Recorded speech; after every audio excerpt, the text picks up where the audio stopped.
Hello and welcome to the Tip of the Week. I'm Dr. Amy Starr with the Mesa Veterinary Clinic, Paws and Hooves Mobile Veterinary Services in San Francisco Staples. This week I'd like to talk to you guys about equine vaccines. We're getting into the springtime, so vaccines are extremely important. We do see waves of diseases as people kind of forget about the vaccines and they don't do them as often. And then we'll see a wave of influenza or West Nile, things like that. Every year I do see West Nile, especially in the valley areas where we have a higher population of mosquitoes.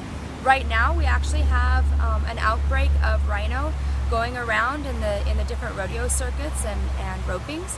So it's extremely important to never forget the vaccines. We recommend that for household pets, so basically your backyard horses that don't travel anywhere, they're not in a boarding facility, they're not exposed to other horses, that you at least get the minimum of the Eastern, Western, Tetanus, West Nile vaccine annually.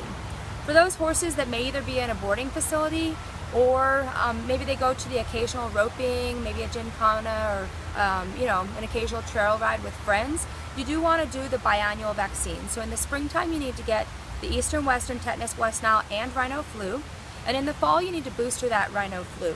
Some people also like to booster the West Nile because we do in El Paso have such a long warm season, and mosquitoes, like we're seeing mosquitoes occasionally right now as we go up and down with our temperatures.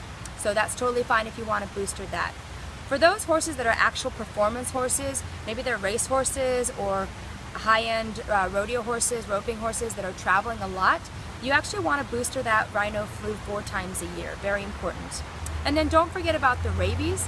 Rabies, especially in your outlying areas where we do see coyotes and foxes and bats, especially in El Paso area. Rabies is very important. Rabies can be transmitted to horses and thus to the people. So it's just as important as in your small animals.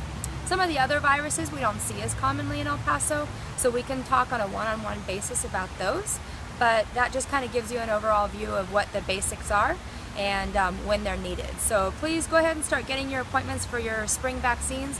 Very important. We're already starting to warm up and you don't want to forget that. All right, have a great week. Thank you.